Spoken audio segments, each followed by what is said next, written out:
Welcome to Modern Entrepreneur. Today we have Rachel Schnorr, Joseph Hogg, Kristen Mims, Carla Johnson, Welcome to Modern Entrepreneur. I'm Landon, and today I have John Randak, who is lead marketing strategist at Peaceful Media in Portland. John is, apparently, the person you call when you need more traffic to your website or you need help converting traffic into leads or sales.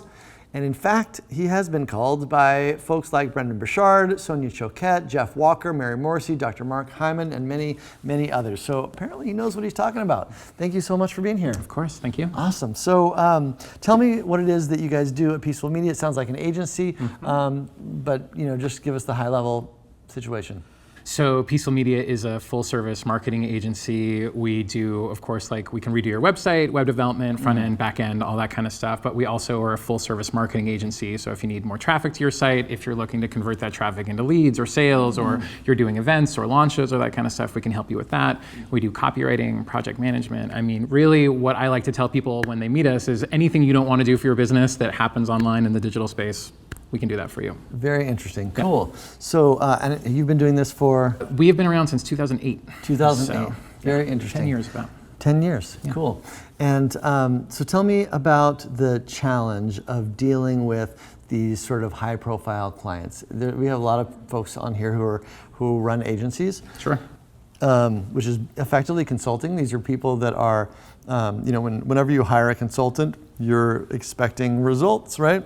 And I know, because years ago I did similar kind of work, that often when people write you a check expecting you to make sales for them effectively, that they're often, let's say, differing opinions about what success looks like. Right. And that can be challenging, right? Expectations management and meeting what may seem like super high expectations or just managing clients like this. And especially, it's almost like risky in a certain way to take on clients with the sort of profile that you guys do, because if you blow up with a Mark Hyman or somebody like that, everybody knows. Right. So how do you handle that?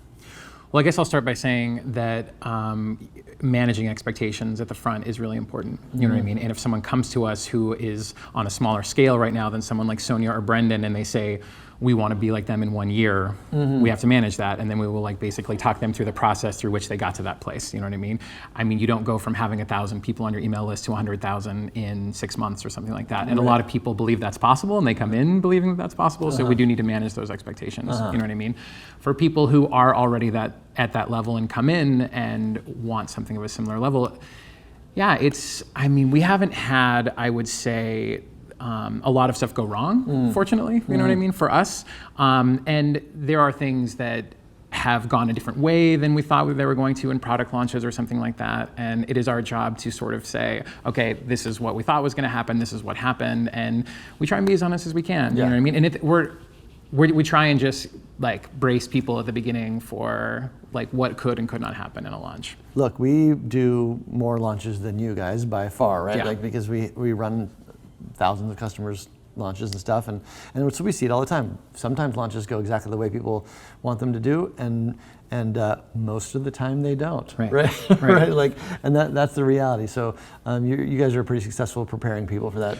Well, I mean, here's an example. I had a call with a client this morning, and we basically essentially broke even on the launch. You know what I mean? Yeah. And this was a pretty big client. They had come in with some pretty lofty expectations, but what we did is we grew their list by 5,000 people. You know what I mean? So we, just from a revenue perspective, we broke even. Yeah. We basically we made what we spent in management of all of the ads and the spend that we did on those. Yeah. But we grew their list by 5,000 people. And so when I was on the phone with them this morning, I was just saying, there is you can put a price on that. You know what I mean? So while we would have like to have, made 5 figures, 6 figures on this launch, the fact that we can walk away from that saying that we grew your list by 5,000 people is a really big deal. It didn't cost you anything, yeah. Yeah, exactly. I mean, it's not a fruitless launch is what I would say, right. You know what I mean? And if you're looking to get yourself to one of those higher levels, that's a really important part of that. Yeah, it is, growing your list. So if you could kind of look back at the beginning of your career in digital marketing and give your younger self a piece of advice that would have smoothed your ride, what do you think that would be? You know, I think that I would try to remind myself not to take things personally when it doesn't all go perfectly. You know, that there are launches, you can work for clients and do everything right, and just like really strange things can go wrong. You know what I mean? And I think that early on in my career and early on in Peaceful Media, I think that we would almost take it personally when like we wouldn't get the results that we wanted. You know, and I think that what I've learned over the years is that certain times there are things that, and this is going to sound like marketing, but something can look like failure and still be success. And I didn't know that when I was really early on in my career. And there can be times where you like have to go through the necessary failures to get to that point at the end. I mean, I remember being at one of Jeff Walker's events like LaunchCon and him talking about how his favorite launches were launch 1, 2, and 3, where he was making 4 figures or 5 figures, because that's when he was really like super excited. Yeah. And he like he gets really passionate when he talks about those, because he had to be really inventive, he had to be creative, and he had to do a lot of like thinking about them after the fact. If you do a launch and you do 6 figures and everything's easy, it's almost not as fun. You know what I mean? Those ones where you're really like inching for every little piece of it, you know? So I guess that's what I would say, is try to enjoy those ones, you know what I mean? Where you don't get exactly the result as much as you enjoy the ones where just like no friction, everything goes exactly to plan. You know? It's funny, as I was thinking, I mean, obviously we, in entrepreneurship, there in this space, there's a lot of like, you know, platitudes and Instagram posts about perseverance and stuff like that, and you know, there's more recognition about failure, I think, than there has been in the past, because people, you know, fail in public more than they used to and stuff like that. Exactly.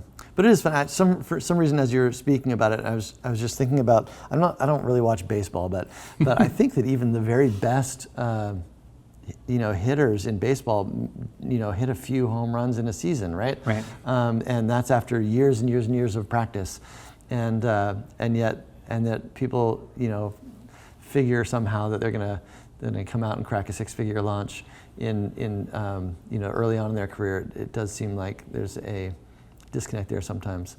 Yeah, I think that like it's interesting how people define failure. You know what I mean? Because there's the quantitative like expectations that you put at the beginning of a launch, but then there are going to be both quantitative and qualitative benefits from any launch. And the qualitative benefits are the things you learn from it. You know what I mean? Like, okay, we tried this copywriting, or we tried this message, or we tried this pricing point. You know what I mean? That was a really big thing we learned in this launch that we just did that is not quantitative, is the information we gleaned from the launch itself about what our customers respond to in terms of pricing.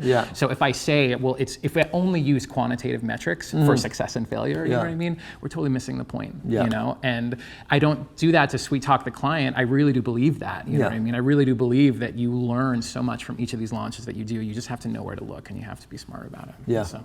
Awesome. So what do you feel like your unique skill set is? I was a designer before I was ever in marketing. And so I think one of my unique skill sets is that I take that kind of, I know it's a kind of, the left brain, right brain thing is a little antiquated, but just like, we'll use that as a shorthand.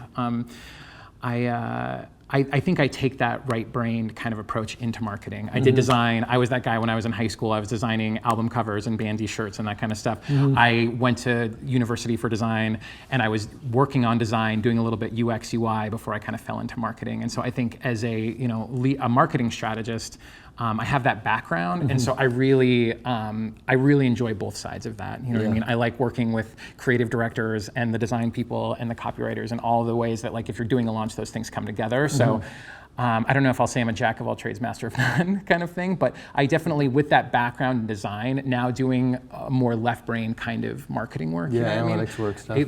They dovetail. You know what I mean? A lot. So if that's a strength, then yeah. Yeah, that's cool. I think that if I'm not mistaken, that Peaceful Media, you guys get most of your business from word of mouth, basically, right? You guys aren't advertising. And referral. Yeah. So then I'm curious. Just since you guys are running a bunch of campaigns, what do you for your clients, what do you feel like is kind of like working? What's next in marketing? What is the stupid human trick in how to get customers right now? It's YouTube. Everything's going to YouTube. Everything's going to YouTube. That's our 2019. Listen to the confidence on that. It's YouTube. It's YouTube.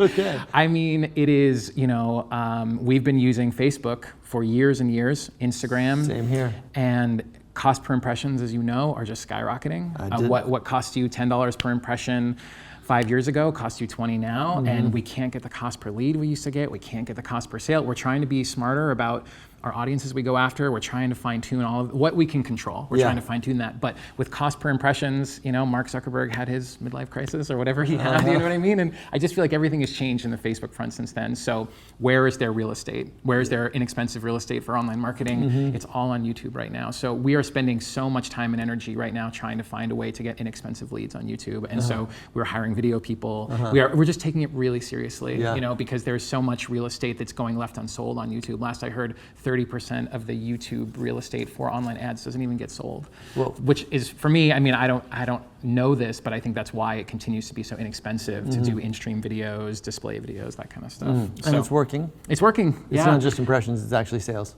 It's actually sales. I mean, you start with impressions and then leads and then sales, right? But obviously. I just can't get the same cost per lead that I used to get with Facebook. And so even though Facebook is still like highly commoditized and people are ready to buy on Facebook, we're just, with all of our clients, when they ask us what's new for 2019, we tell them YouTube. Like that's where we're going with it. And 10 years from now, if we're here at the same place, YouTube is going to be too expensive and we're going to be talking about the next thing. Whatever the next thing is. Whatever the next thing is, That's interesting. Okay, guys, well, so behind the camera, you guys know what to do, right? Videos. You've got the team right here. I mean, this is it. Like, YouTube is the way to go. Yeah, you get some video developers, a good editor, some music, and that is where it's all going. That's where it's all gone. Yeah. Cool. So, apart from trying to figure out YouTube, what do you feel like is the sort of most important thing you need to learn right now? What is your cutting edge? Beyond YouTube? It's just all YouTube all day.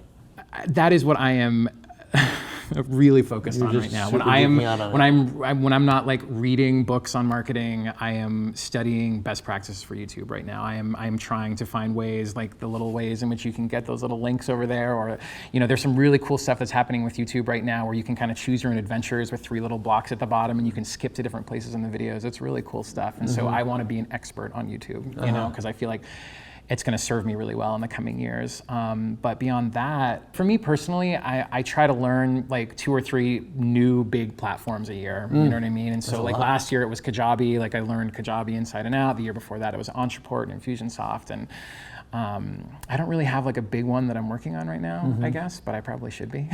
Don't tell my boss. No, it's all YouTube for me right now. I'm studying that in my free time. Yeah, cool. Well, you're earlier in your career still, but when you think about what it's all about, what would you like your legacy to be? I would like to look back and say that I'm a big believer in like ethical marketing, and when I write copy for ads or I'm strategizing with our copywriters, we place a really big emphasis on not trying to use sort of like manipulative emotional triggers to sell things. And I would like to be able to look back, if I stay in marketing for the entirety of my career, and be able to say that I was able to sell people's products, people's events, people's launches without tricking them. Without tricking them. I tell, whenever we bring on new clients, I say, if your product is good enough, we don't need to trick people into buying it. That if we can just be honest about it. And so I hope that's what I can look back and say. And I've been talking to people, someone joked with me, like, what would you want to speak about if you ever spoke at one of these events? And I would say, hands down, ethical marketing. You know what I mean? Because we've all seen black hat marketing, we've all seen white hat marketing, and I don't know how to say that without kind of sounding a little bit self-righteous, you know what I mean? Because we know we've seen the bad stuff out there, but we're called peaceful media, you know what I mean? So you can imagine that's something that we strive for. But I hope I can look back and say that I was able to have a successful career in marketing without being manipulative or sneaky or kind of Machiavellian or one of those kind of things. Yeah. So I hope so. Yeah, good. So we call this thing Modern Entrepreneur. We're trying to figure out what it is that's unique about this moment in history for entrepreneurs. What do you think is different today than how it was a few years ago, 5 years ago, 10 years ago? 10 years ago, it's easy. Like, you can really go from making 5 figures to 6 figures like that. I mean, if you have the right product. Today you can. Yeah. Oh my God. I mean, if you have the right product, the right message, and you know who your audience is, I mean, it's it's like the way you can be a rapper or a band, and if you have the right music at the right time and you find the right people, you can become famous. You know what I mean? I mean, it's not everyone because there's so much noise out there, right? Yeah. It's harder because the density is greater. Yeah. But that doesn't mean that you can't go from sitting on your couch. I mean, Jeff Walker was working in Colorado in his basement, and he's probably an 8-figure business now. You know what I mean? That is possible in a way today. That was 15 years ago, though. Yeah, but that's what I'm saying. 10 years ago. Oh yeah, Jeff, but I don't think he. I guess what I'm saying is that was like incremental. You know what I mean? It's Like been Jeff's a business. long haul. Yeah, it's been a long haul for him. Yeah. I think that we're living in a time now where that process, that incremental process he went through, I think could probably be sped up. That's just my guess. I think it's faster than it was then.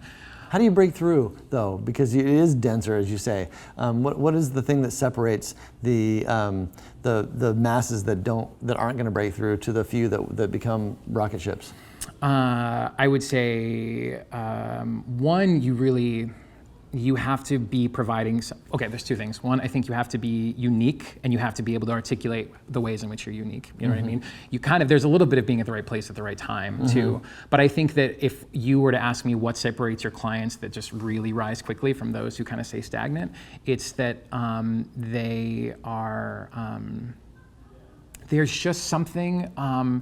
You know when you're watching a movie and you just can't take your eyes off someone, you know what I mean? They have that it factor, you know what I mean? And like, I don't know how to coach somebody to do that, but, and I think what I would advise to someone is just to like really, really be yourself and don't try to be someone else. If you have a product, you have a service, just like really put it all out there and then just sink or swim based on that, you know what I mean? Because I do think that authenticity like plays through. I mean, we're living in the age of video. People are gonna see you on screen. You're not gonna do one of those things without that, you know?